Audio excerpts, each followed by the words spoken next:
Życzymy Państwu przyjemnej podróży.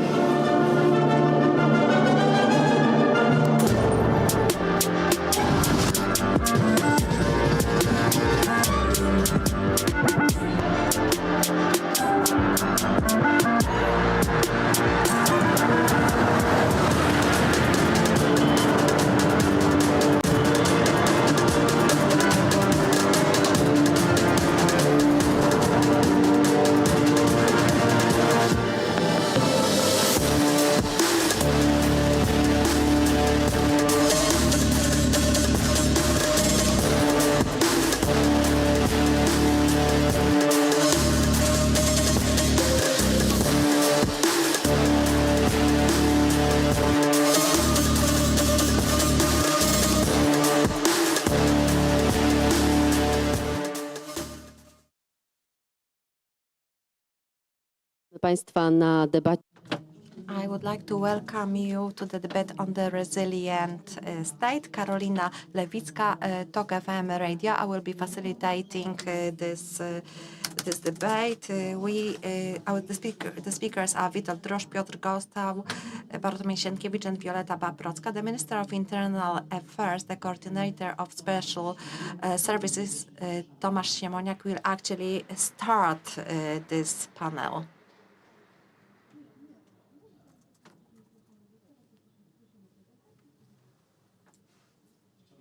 Ladies and gentlemen, I'm quite shy. I was quite shy, and I was thinking for quite a while, and then I accepted the invitation, I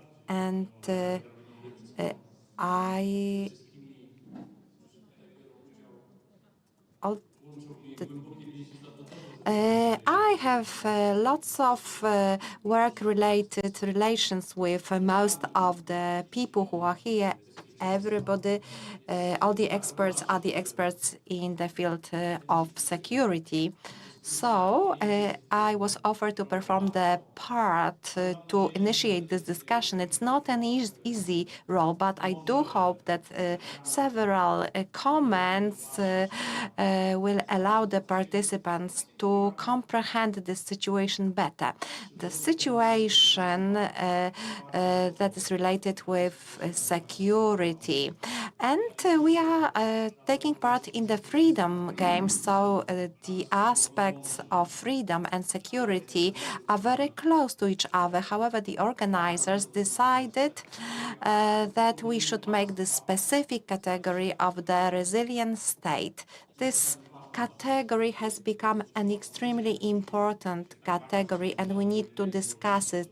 And even people who are so much involved in the freedom, that they need to look at the security aspect as well. 2 days ago, I was at the eastern borderline, and I saw this wall that is being modernized to prevent illegal immigrants from entering territory of Poland. It makes a major impression, and it makes you remember all the walls, all the barriers that have been erected during our civilization, the China Wall, the Berlin Wall, and other walls. So such structures really mark the flow of history. They mark the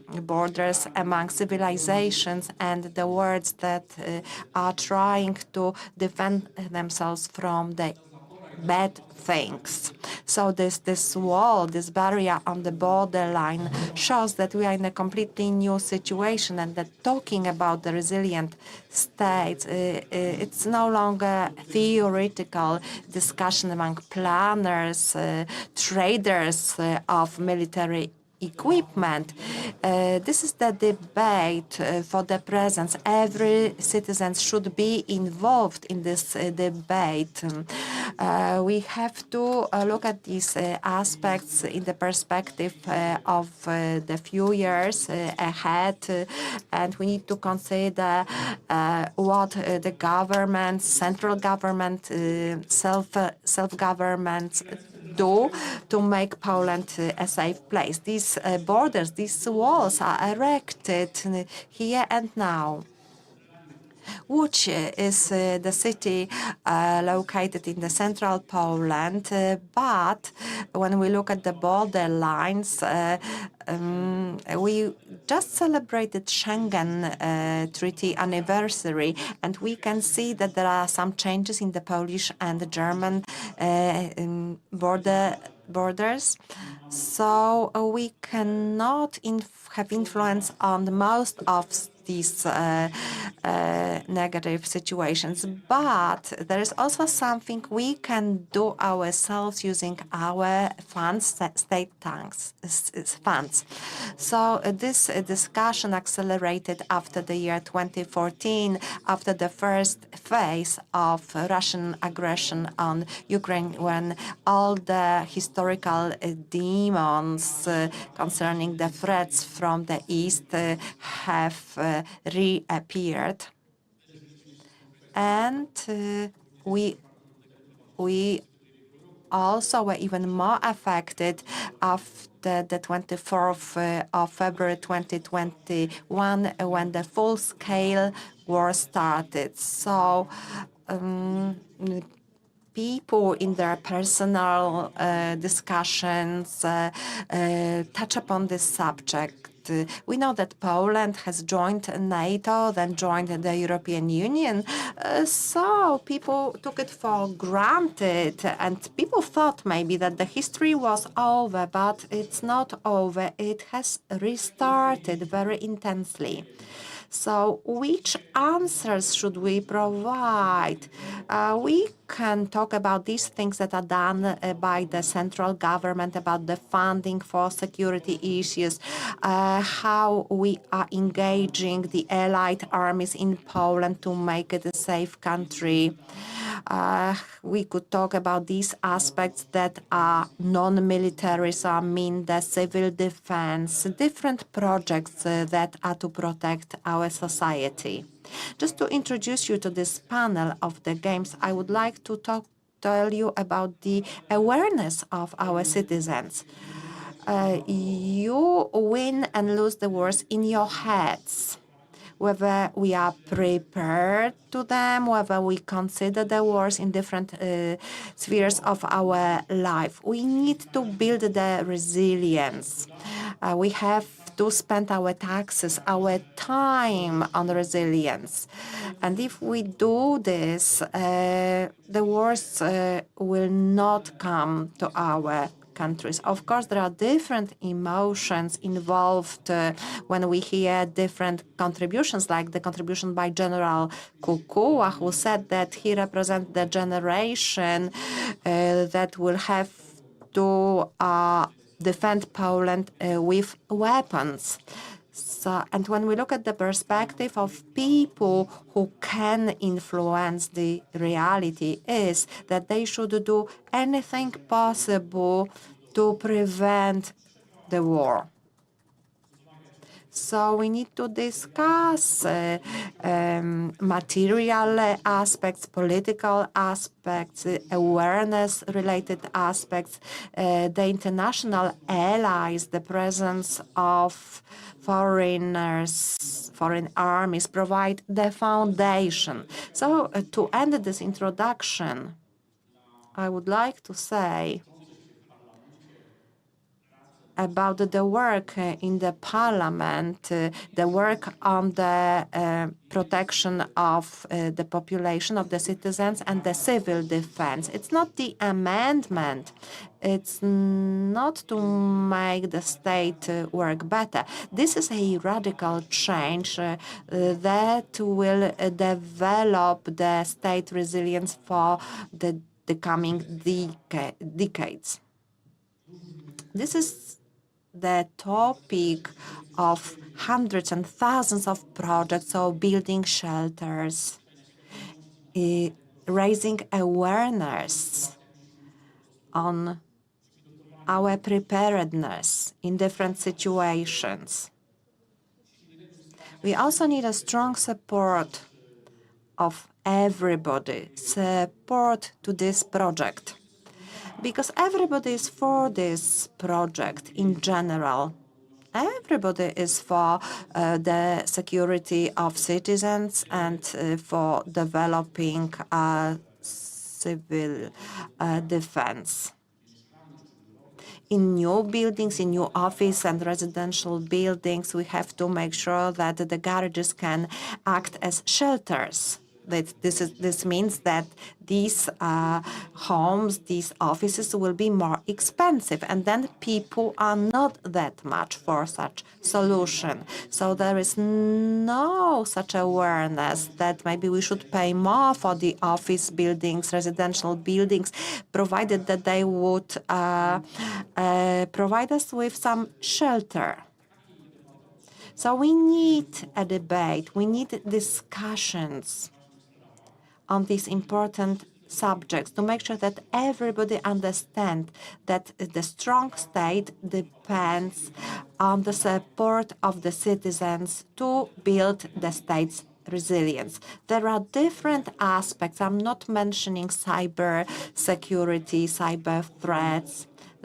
There's a huge area of the resilience that has to be developed. And we have a limited time. If we were going to talk about all the aspects, we would have to have the games, the resilience games. So let's not change this name, because the Freedom Game brand is so well known. So this is an important subject. So the panelists have a very difficult task to discuss these issues. So I would like to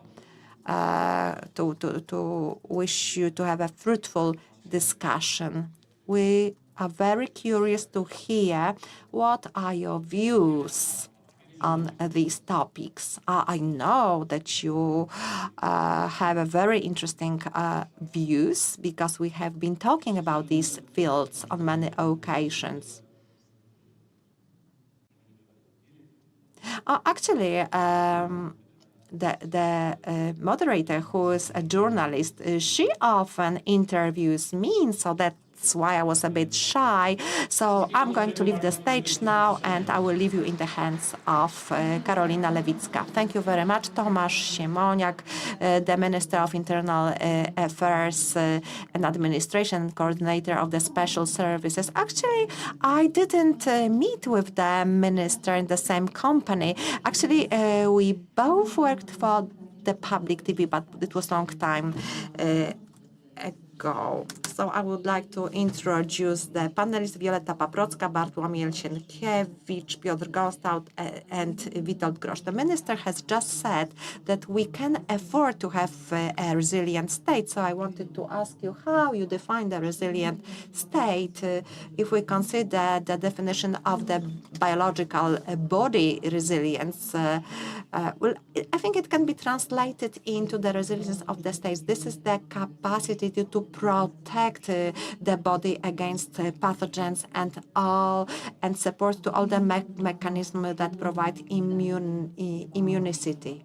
I also found a broad definition formulated by General Maciej Klisz, the commander of the armed forces. When he was asked about the resilience, he said that the NATO Secretary General said clearly that the state resilience is a very strong society and good economy. Ambassador of Finland in Poland has also stated that the first line of the state resilience is the teacher at a nursery. So it is corresponding to what minister has said. He said that the resilience has to be built by the citizens, starting with the citizens. Wioletta Paprocka, how do you perceive the resilience? I thought you would give me the floor as the last panelist, and I would be talking about the resilience at the very bottom. But since you are asking me as the first panelist, the teacher at the nursery in Warsaw is very important. The state resilience to self-government, to me personally, is a chain of hands, hands of citizens, where self-government meets with the central government, where we have all the institutions cooperating and we will be talking about this, I'm sure, but in all these difficult situations, the war in Ukraine, flood, and the pandemic, actually, this power that has been created by all the people who are working together, and this chain was not interrupted, and the chain provided aid. In my opinion, this is the fundamental resilience, which also defines the state resilience. między innymi And now over to Bartosz Sienkiewicz, the author of Theoretical States. He claims that when the state can act and interact, it is effective. There is a chapter in the book devoted to school education, that everything starts at the education level. So what is the state resilience? State resilience is a system of operation when no state component is indifferent to crisis or hazard. State resilience is the ability to mobilize all state resources for the particular objective or purpose. No element can be left outside. Only the ubiquitous building of resilience has its final outcome. Another component, which is very important in Poland, is that state resilience is a resilient state is capable of helping those willing to build the resilience, not create directly.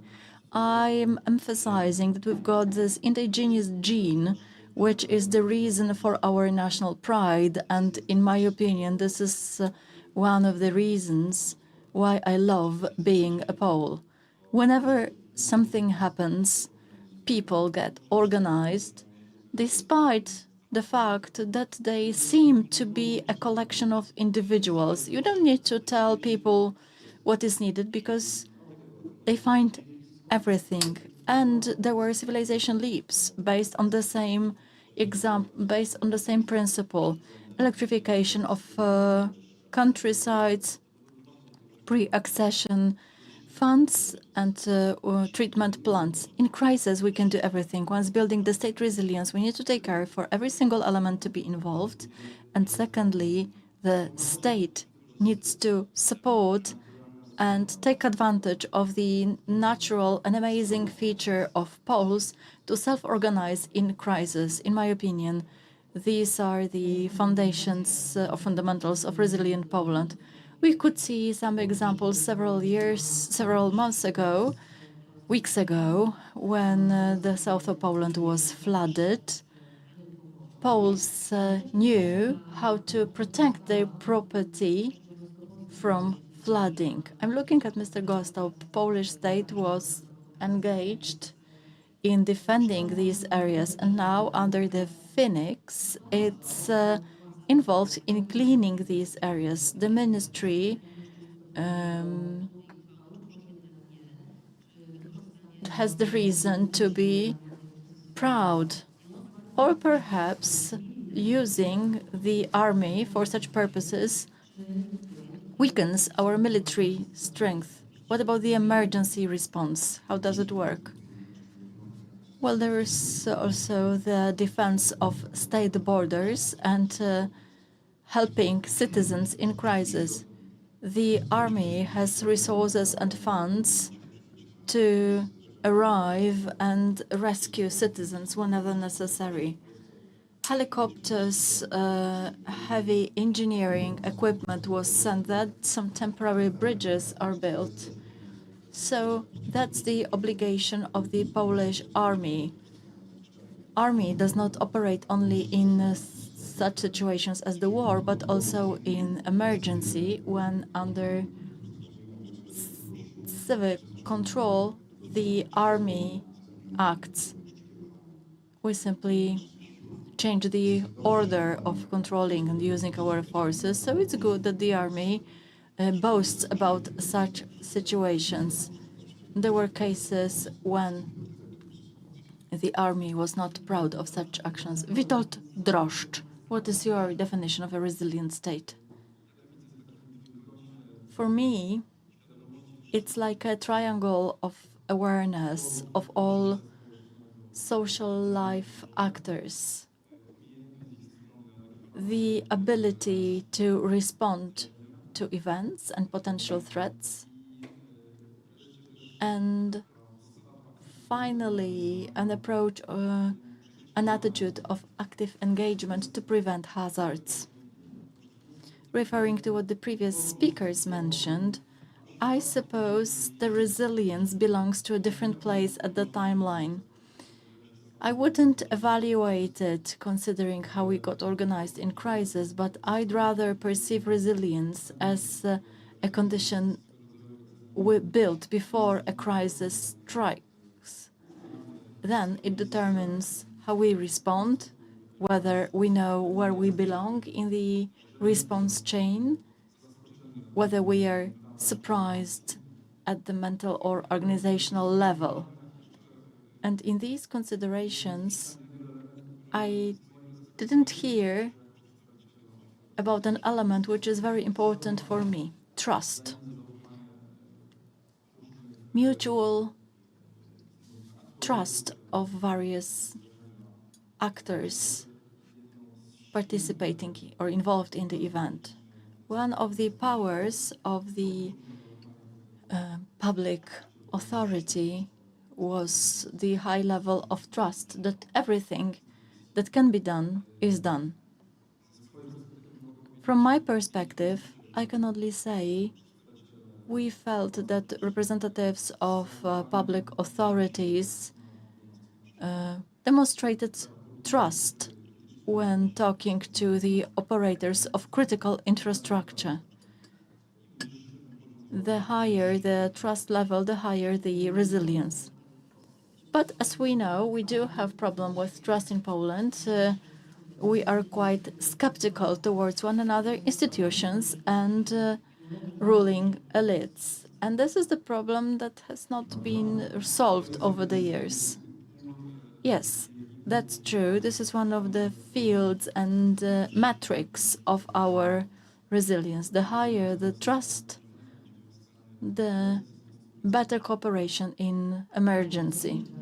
The question is how to change it, but I would like to refer to what Minister Siemoniak mentioned, the wall at the Poland-Belarus border, and come back to autumn last year when another report of the Supreme Chamber of Control investigated hybrid attacks at the border.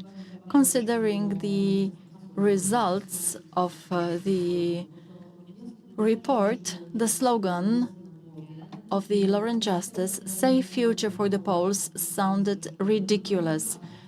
The Polish state was not ready to manage such a situation effectively in case of a hybrid hazard.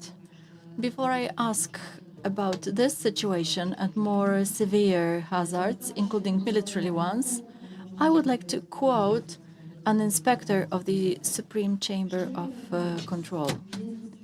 If, as previously, we do not decide to prepare the state's resilience system, we risk that if our country is attacked, we would have to improvise and hope for other countries' support. The costs of improvisation, counted in billions of zlotys and additional victims, will be covered by us all. So how to build our resilience to hybrid hazards, this is the light version, and to military hazards. Let me start with military ones. Simply answering, I could say, strengthen our armed forces, train the army, train the reserves, and we'll feel safe. But that's only part of the truth, because there are stronger armies that we cannot get prepared for. We can have the strongest army among NATO states, but the opponent in the east, if they have Belarus and Ukraine, will be 10 times greater than us. It will be a major hazard.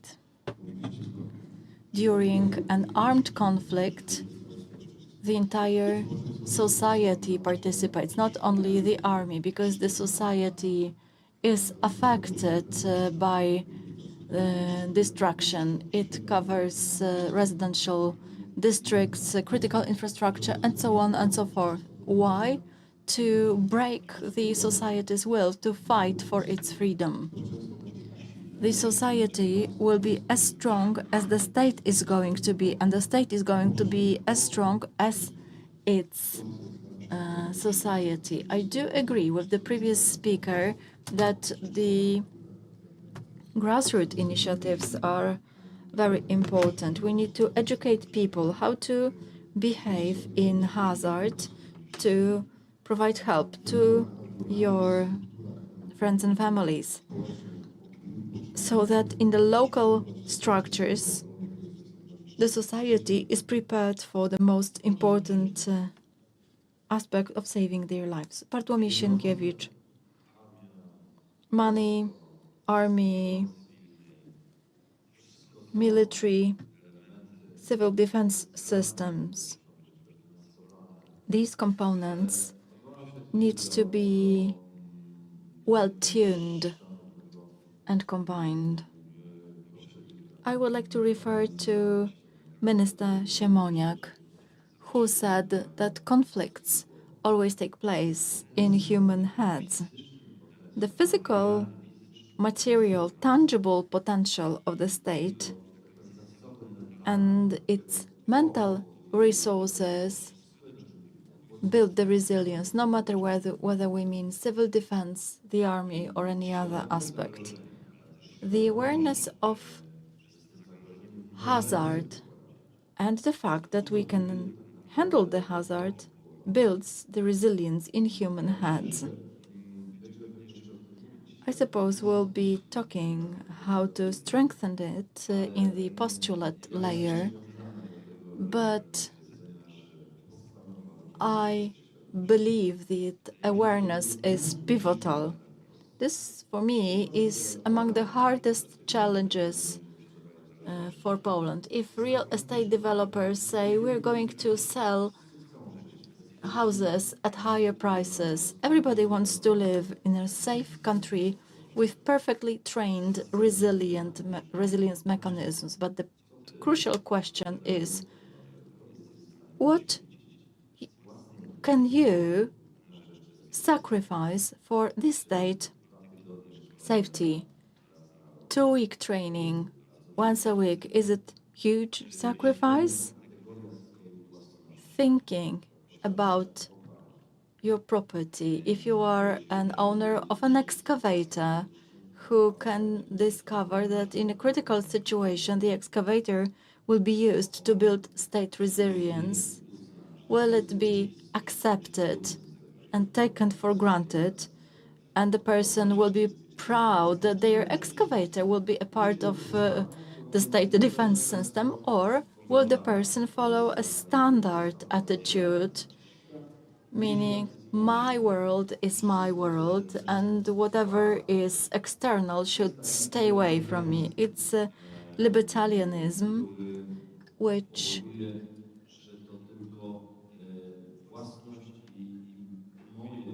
states that only the ownership and my world is the primary value in this world.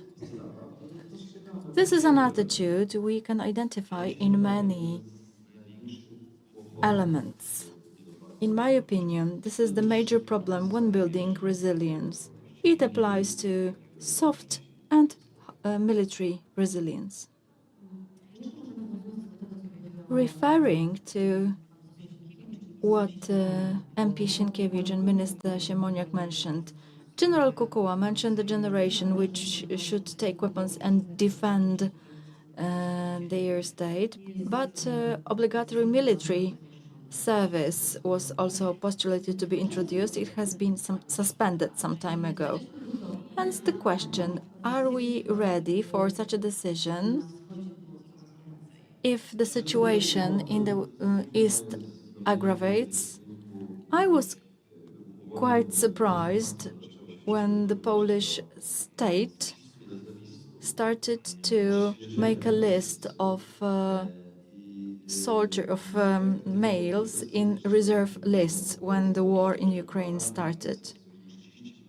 30% of our citizens think that the state defense is the issue of state obligations and not their obligations. So they said the state does not deliver as many services to defend it, but Ukrainians do not defend their state because of non-corruptive political system and social security, which delivers everything, but due to different reasons.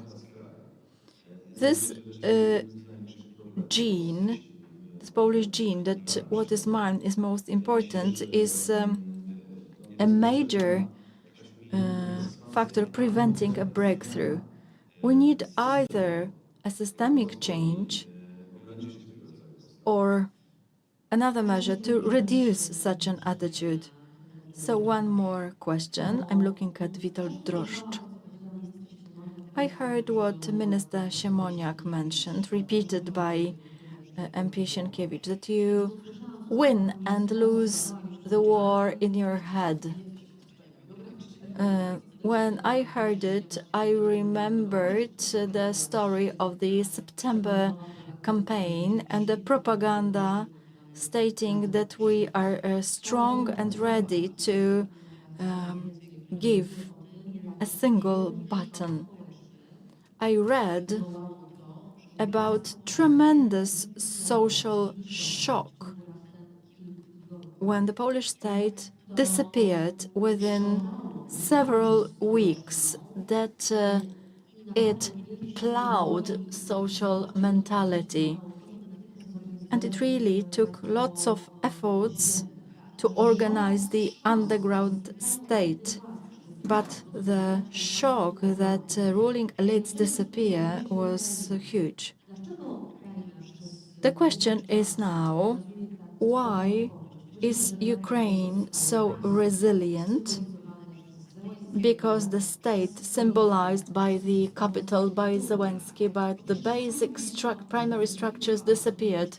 If Kiev was defeated within the 4 days, as assumed, and Zelensky who had been killed, the war might have gone in a completely different direction. Well, it's a statement hard to challenge. Yeah, you can elaborate. Definitely, it's hard to imagine what could happen. It's about the power of my panelists, but we refer to the highest military challenges. So I would like to step down to the level of civil hazards, such as the latest flood and the pandemic that didn't end for good. The recent year crises never end. They are simply overlapped by new ones, and the hazards at their foundations never disappear. It's not the case that there is no war, no crisis at the border, no coronavirus. The flood is over, the water level dropped, but now we'll have long months necessary to rebuild the damaged cities. There is a number of non-war situations, when even considering the best organization and spontaneous movements organized by local and non-local entrepreneurs it would be hard to imagine we could respond without state structures. Hence my response to your question, whether we think about the war on supra-local conflict. Without the state actor, we won't be able to respond effectively. My point is that the state should show it's ready so that the citizens can believe it. Yes, that's what I'm talking about. Thinking about the model we can apply to mobilize people, it requires noticing one another and understanding that we are not alone in it. That even if a fire brigade or police has not arrived yet, they'll be there soon, and we are supposed to fulfill this space. Ma pani bardzo ważny punkt. You have touched upon a very important subject, the leadership.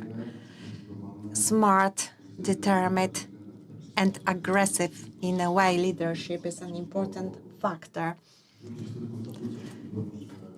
Many politicians say that when a leader left the position,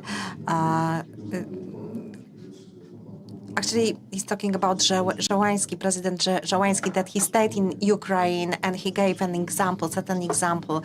And 2 years before, the president of Afghanistan left Kabul, and then Afghanistan was occupied very quickly, not just Kabul. That is why leader's position is very important, and it's very important in the special forces.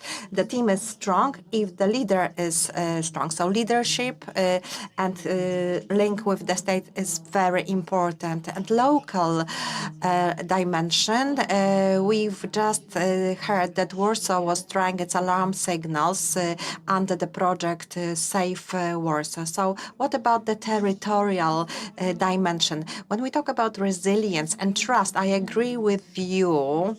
We want to do everything to build this trust and then to generate profits from this trust. 2 weeks ago, we had this project, Warsaw is Protecting, and we were cooperating with Minister Siemoniak under this project. When we were getting ready for the project, we were asking ourselves a question whether we will maybe frighten the citizens and maybe they will stop trusting us. So maybe first we should explain them that it's the peacetime, that everybody will know in advance about this project, and then we will generate a lot of good from this week. So the start of the signal systems was one of the elements, and the citizens,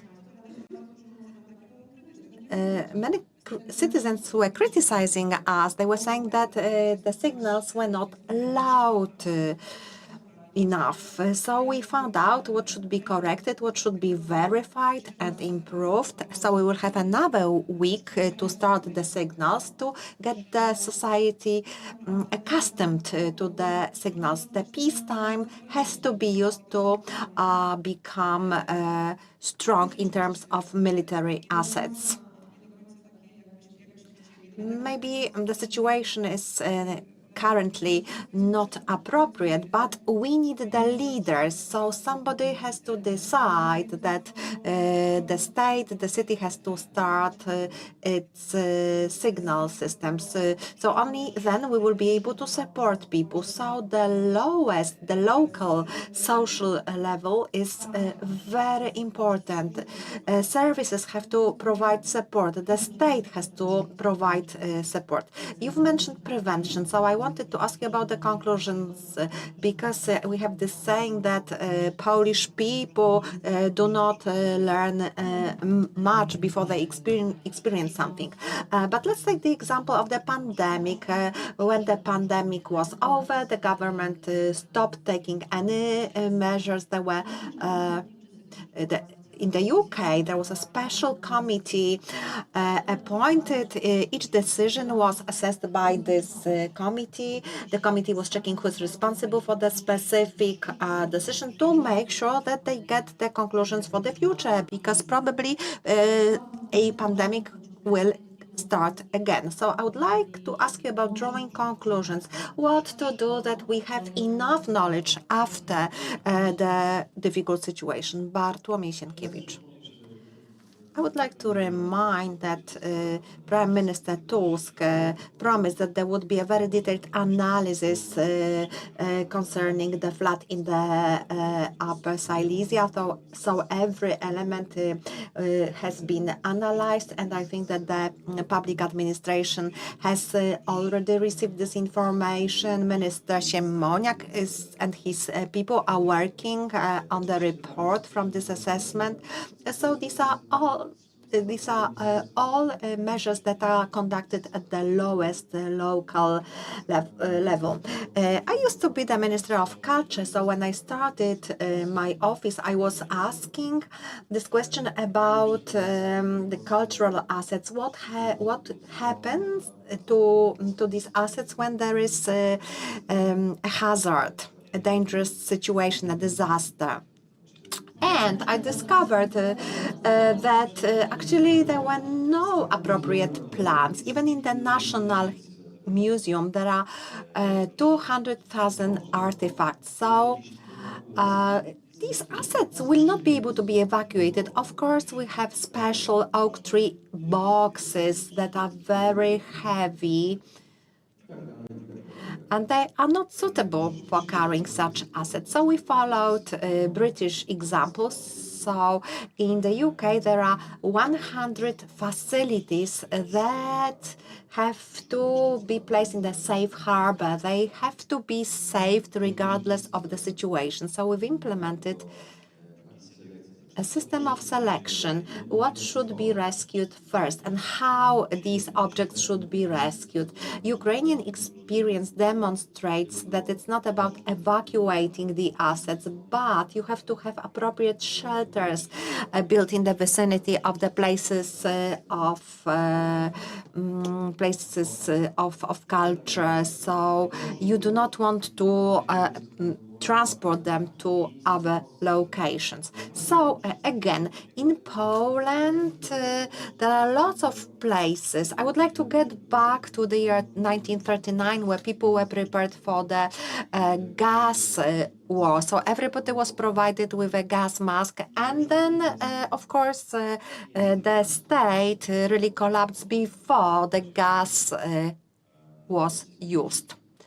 There's a monument in Wiejska Street, and there is a name of the main leader of the armed forces of the 1939 who left his soldiers. Rydz Śmigły should not have this monument. I do not understand why he's commemorated. I do not understand why streets are named after him. So if there is no clear borderline between being a coward and being brave, well, it has to be clarified. We have to have it clearly defined. So the science on behavior, the lesson from the behavior of Rydz Śmigły should be taught in schools to show the children how not to behave. If we do not draw such conclusions, we will be weak country. And we have to remember that the Polish army did not stop fighting. He was still fighting for many weeks to come. Maybe he actually died. This general died of heart attack. Maybe otherwise he would like to pay his fault back. Well, I would like to talk about good examples. Over 10 years ago, terrorism, Muslim terrorism was raging in the Western Europe. Islamic State was trying to kill citizens. They were using guns and knives. Polish people were also victims of such attacks. I was the commander of the special services unit, so we established a special squad. And we had a very clear plan what to do to protect the citizens. So I think when we look at the legislation, all such measures are very well regulated. We have some provisions how army should behave in the light of some disasters. I think that any crisis actually makes us draw some conclusions to analyze the measures to increase the level of security. Witold, Drożdż.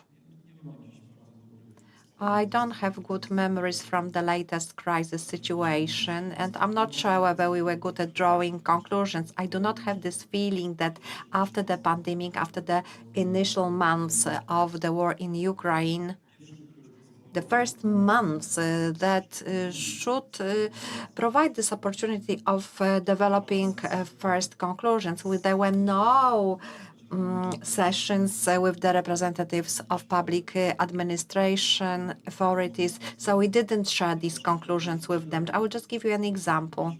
After several months of the war in Ukraine, in the telecommunication group, there was this concept of the national roaming. So it means that one of the operators' satellites stop working. However, the satellites of other operators can be used. Actually, this example was not followed during this summer's flooding. So the victims of the flood suffered from the lack of communications. The telephones were not working. They had no internet connection. So we have discussions with the Ministry of Digitalization to present some ideas that were actually presented some 2 years ago. So maybe it took some time, but some lessons maybe have been learned. I do not have this feeling, however, that we have really done our homework, but I do hope that we will do it right now, because very often such solutions are quite simple, not much funding is required to implement them, and they provide solutions to some small problems, or to reduce the, maybe not to get rid of the problems, but to reduce the problem. But there is a question. If after the flooding we can see that there is a problem with the infrastructure of all the teleoperators, maybe we should also address the power generation infrastructure. Maybe we should also plan some actions for this type of infrastructure. When I'm talking about telecommunication, it's not possible to check any news in any websites.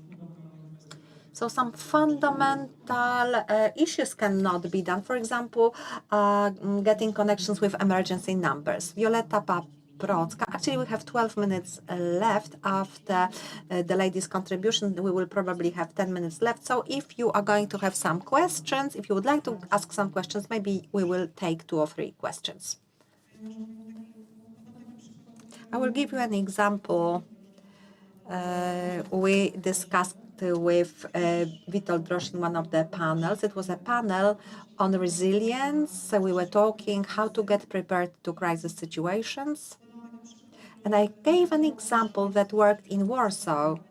It was a matter of organization of support to Ukrainians by Warsaw citizens. We were discussing the collection of goods, how people can help with accommodation, how to distribute, how to distribute the goods. And several days before our panel 2 months ago, we started another group of support for the purpose of the support to Ukraine, to remind the citizens where they can bring their aid. And it has worked again in the case of the flood last summer. So it's an example which shows that the state is not always necessary. The state just cannot disturb. If people want to undergo self-organization, we should allow them to do it. At the end of the flood, people were bringing the goods, we were storing them, because we knew that such goods were needed. So sometimes we can say that we will never get surprised because we are getting ready for different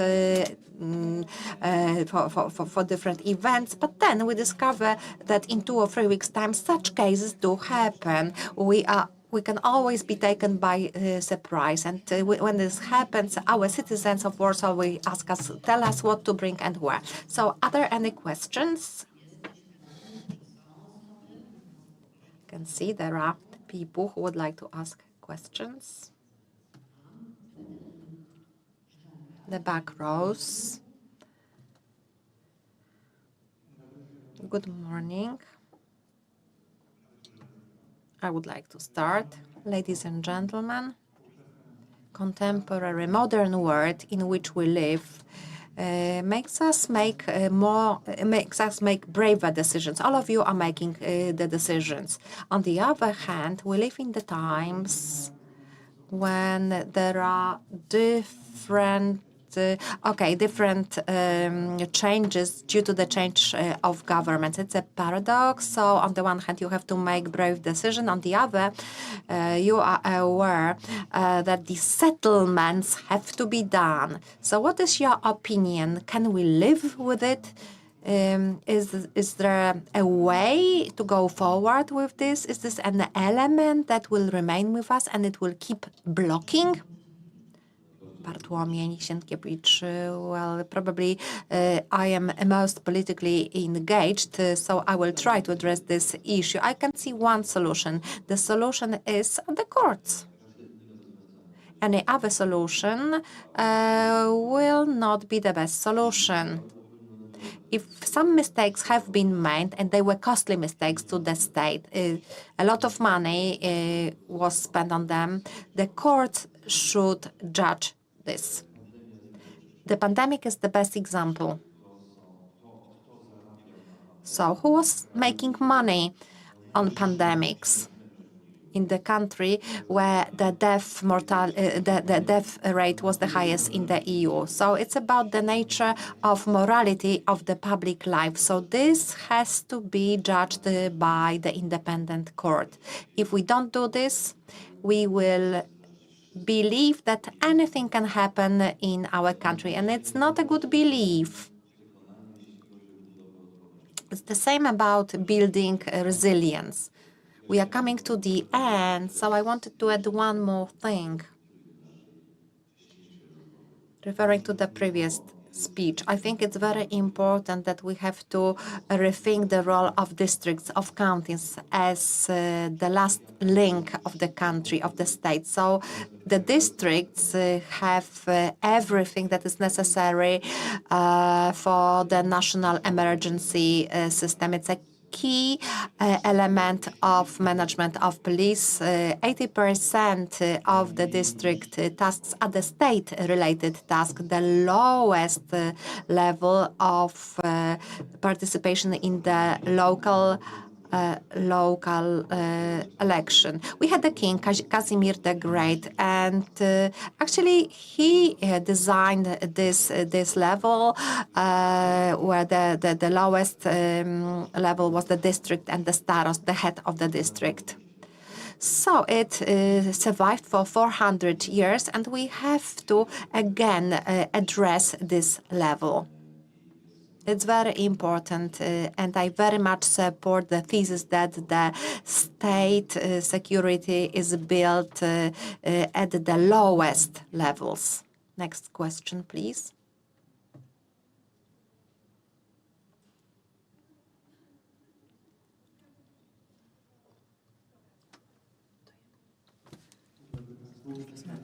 Łukasz Kaja.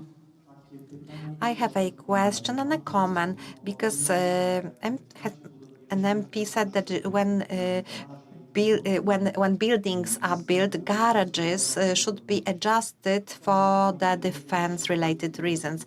But we have the highest mortgages in Europe. Additionally, the prices of accommodation are very high, and these are the investments necessary not only for the units, potentially it can provide shelters to many citizens. So there is a question that maybe some state funding should be engaged to provide additional funding for such investments to make sure that they are really built, because these huge increases of mortgages in my case caused the situation that the installment has been increased by 100%. And then we hear a musician who says that he buys flats in packages, but this is the actual cost. We are not like this musician, we citizens, we are in the situation like my situation. Thank you. To trudne pytanie. Nie ma chętnych odpowiedzi. We've got a housing crisis in Poland. It has a very special dimension because we are still improving our wealth. Lots of mistakes were made, and we were following various paths. There is a situation which will require political settlement anyway. I do agree that it's not going to last forever.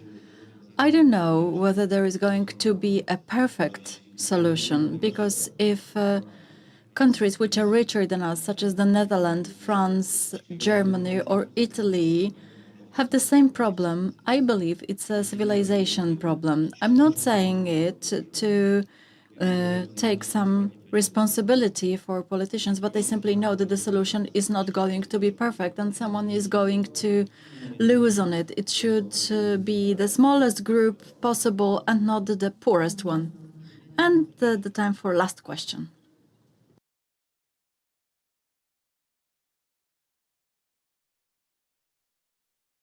Mateusz Kurdziel.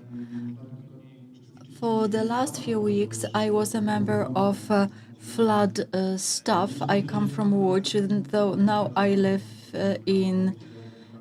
I come from Londek, but now I live in Łódź. I am just terrified by the state resilience because it didn't work. We reverberated the word flood, but do you generally think that some conclusions will be drawn? And what happened there? Because for a few days, nobody really knew what to do. The crisis stuff I saw there, it was like Poland. In a nutshell, we could see what services worked and which didn't. Now, local authorities have been left alone. I had the possibility to talk to mayors, deputy mayor of Jądrowe. They don't know what the decisions they should make and how to spend the money that they get. I am just terrifying observing Jądrowe and what happens there. Do we have the resilience? And will any conclusions be drawn from what happened there? People were not informed on time about evacuation. I could see it from inside and, well, I'm terrified. Wioletta Paprocka, please refer to the local level, and Mr. MP Sienkiewicz, political factor. As far as I remember, in Jądrowe, we had the so-called commissioner from the state. You might remember that initially everybody said that the state commissioner is sent there to capture the local authorities, the local government. We supported the local government as the city of Warsaw. And he simply confirmed that the state support was necessary. I don't know what it looks like now and how it is managed. But without the state support And without what Mr. Sienkiewicz mentioned, meaning including local governments in the state structure, we won't be able to draw conclusions. I'm sure the conclusions will be carefully drawn. This is what Mr. Tusk and Mr. Siemoniak typically do.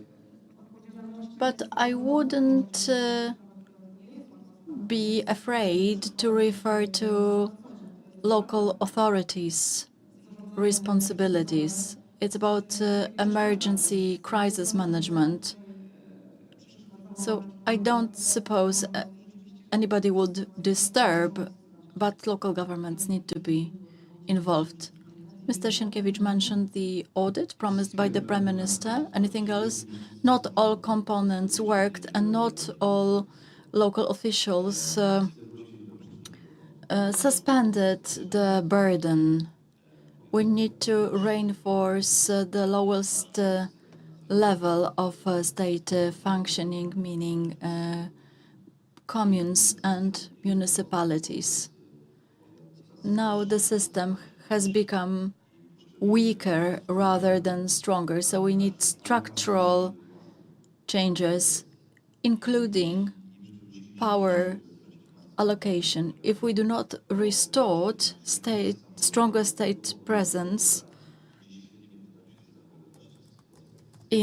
at lower levels of our state organization, meaning counties, we wouldn't help. Piotr Gąstał, Witold, Drożdż, Wioletta, Paprocka, and Bartłomiej Sienkiewicz, who are my panelists. Thank you very much. Jedzą kanapki z kawiorem. Nadzwyczajna kasa. Obrażanie dziennikarzy telewizji polskiej. Chodzi o działania polityczne. Przygotowanie ofiar dla pedofilów. Für Deutschland.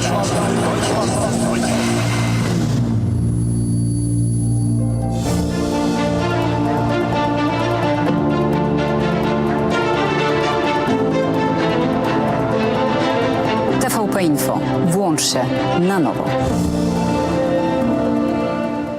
Radość, nadzieja, życie, wyzwanie, pasja, pamięć, zaufanie, pokój, jedność. Słowa tworzą świat. Polskie Radio. Źródło wiarygodnych informacji. Plany biznesowe powstają z marzeń. Dlatego nie ma dwóch takich samych firm. Jedni chcą działać na całym świecie. Innym cały świat mieści się w dłoni. Sukces biznesu to nie tylko jego wielkość, ale też szczęście, jakie przynosi ludziom. PKO Bank Polski. Uwielbiam szycie w sieci. Wczoraj podszyłem się pod wnuczka, wieczorem uszyłem intrygę na apce randkowej, a dziś planuję grubymi nićmi szyte oszustwo z promocją. Tak się szyje. Na oszustów są sposoby. Zapoznaj się z poradami ekspertów na niedajsiepodszyć.pl.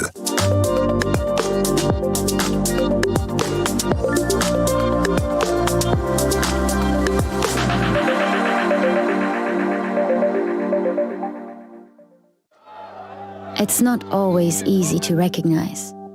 It may look like this, or like this. It may be a burden, but it is a responsibility that we embrace nonetheless. But if it means this for one person and this for someone else, maybe it ultimately means being there for one another. It isn't handed to us, but we know where to find it. And how it feels, how it tastes, and what it sounds like when we finally have it. It means different things to different people, but for many, it means everything. And if we all fight for it,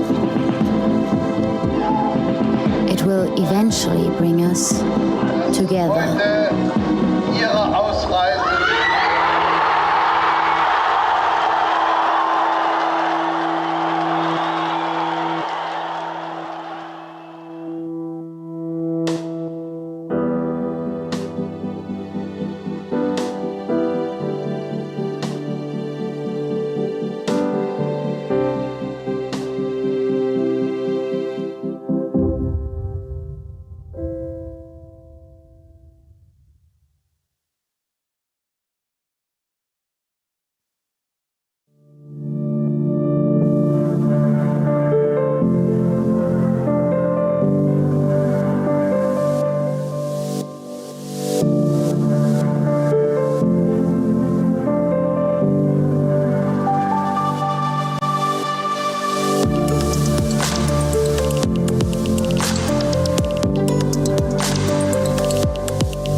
Rodzina spółek Pelion to 12 tysięcy osób pracujących w ponad 300 spółkach w Polsce, Szwecji, Wielkiej Brytanii i na Litwie.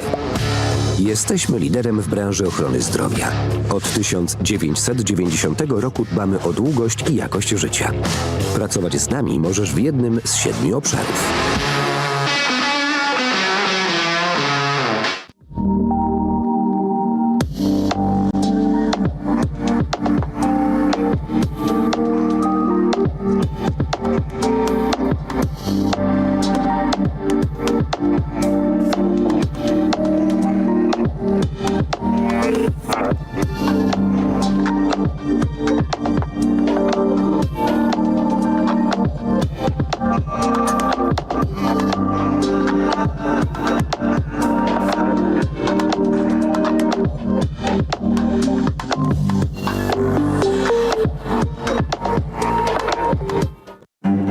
Dziś Nowy Jork, jutro Londyn. Za chwilę Paryż, Warszawa, Berlin. Na całym świecie kultura pulsuje rytmem. Wystarczy tylko włączyć dwójkę. Dwójka, Polskie Radio. Jesteś na miejscu.